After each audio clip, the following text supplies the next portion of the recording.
Body positivity started as a movement for self-love, but somewhere along the way, it became an excuse to glorify obesity and straight up ignore health problems. It's a movement that was documented as early as 1969, but today it has become something way more sinister. We don't glorify smoking and we don't glorify cancer.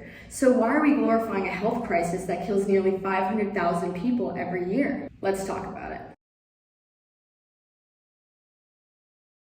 Hey everybody, welcome back to my channel. Today we'll be talking about a controversial but necessary topic. America has taken the body positivity movement too far, to the point where not only is obesity accepted worldwide, not just America, but glorified. I'm not saying that people shouldn't love themselves. Everybody deserves respect and dignity no matter what size they are. But something that the body positivity movement seems to be obsessed with is self-love. And in my opinion, you do not love yourself if you blatantly ignore health issues that will kill you. When we start rewriting the medical facts in the name of self-love, it's not empowerment, it's delusion. So today we're going to break down how and why this movement started and what it's turned into. And also how it's not helping us whatsoever, it's hurting us all. So if you think that the fat acceptance and the body positivity movement started as like some TikTok trend, you're wrong. And I don't blame you. That's something that a lot of people are under the impression of, that this is like a new thing. This movement dates back to 1969.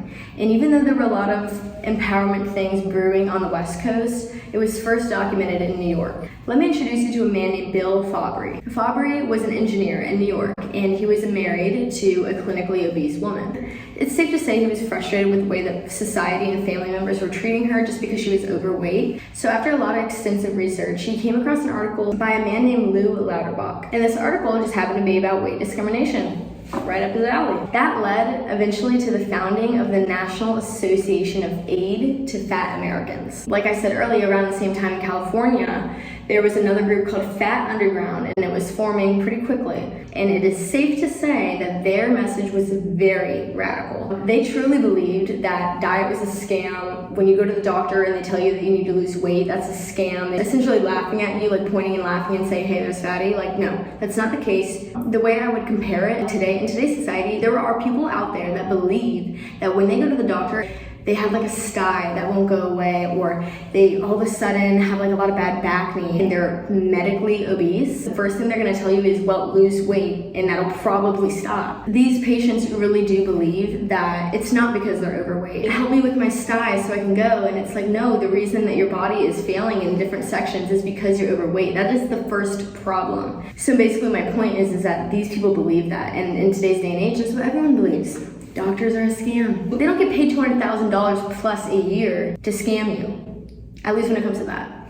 We'll get into that in another video. Honestly, while they did raise valid concerns regarding the positivity movement and the discrimination that comes with being obese, it definitely paved the way for what people believe today regarding fat positivity. So fast forward to 2025, over 160 million Americans are considered medically obese. And just to put that in perspective for you, the USA population as of today is 340 million people.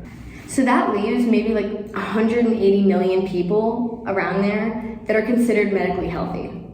Those numbers are almost the same. Like, we're gonna get trumped soon. It's insane. What really gets me the most is that people no longer care about health. You know, when they talk about being overweight, it's not like, oh, your health is at risk. It's like, oh no, my feelings are hurt because you're not nice enough to me. You know what I mean? It's like people don't care about their health anymore. Go to your local grocery store and look at the stuff that they're selling.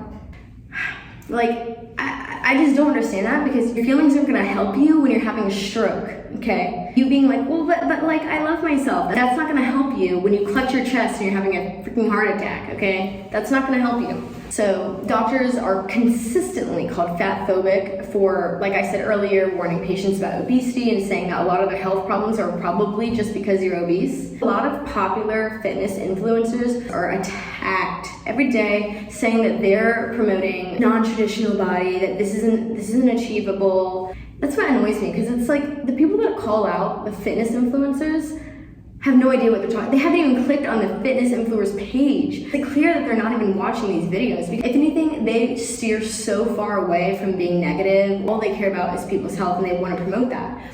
But no, that's not good. You should not be promoting healthy habits. So instead of promoting healthy habits and taking this advice, media, the toxic media, the fake news, has been pushing down people's throats, oh no, it's okay, you're fine the way you are and you're beautiful and we'll just keep making bigger sizes. Like, it's ridiculous. Last year, obesity-related healthcare costs were a whopping $6.38 billion US.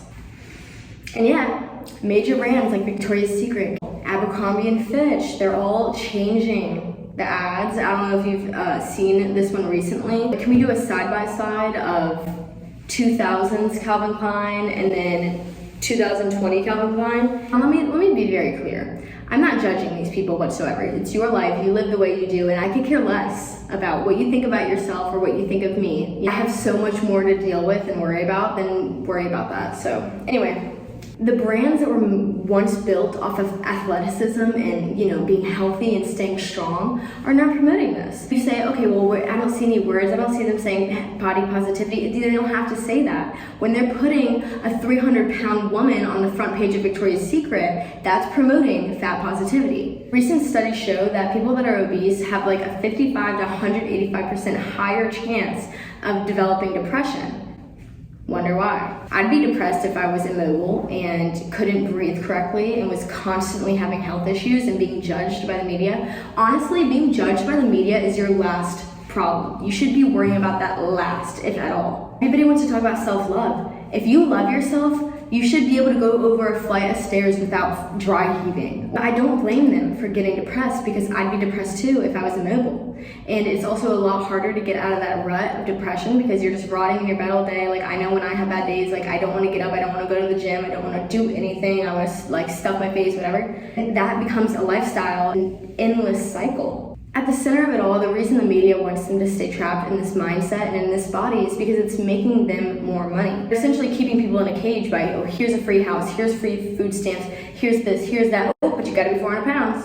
And people are like, oh my God, I don't have to work and I get free food and free housing. I'll be 400 pounds. And especially to somebody with some mental illnesses, that sounds really good. Obesity is linked to at least 500,000 deaths per year. And to put that into perspective for you, that is a higher mortality rate than smoking. Smoking used to be one of the top 5 reasons of death in America, and now obesity is higher than smoking. And no one's talking about that. If it was the other way around and it was anorexia that was a higher mortality rate than smoking, that would be across news lines everywhere. People would be going crazy about that news. They'd be like, oh my God, that's insane, because it is insane on both sides. And to kind of finalize this, I can tell that the body positivity movement probably had good intentions in the first place.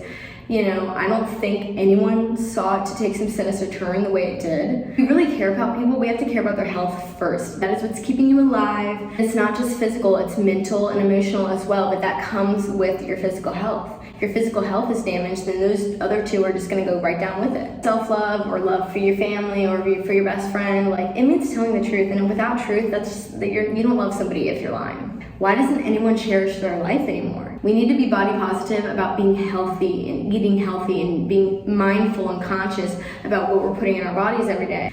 But that's all I have for you guys today. I wish I had a solution, but we're just gonna have to wait and see. If you're here for honest takes and bold conversations and content that truly just challenges the narrative, make sure to like and subscribe and join the conversation in the comments. I'll see you guys next time.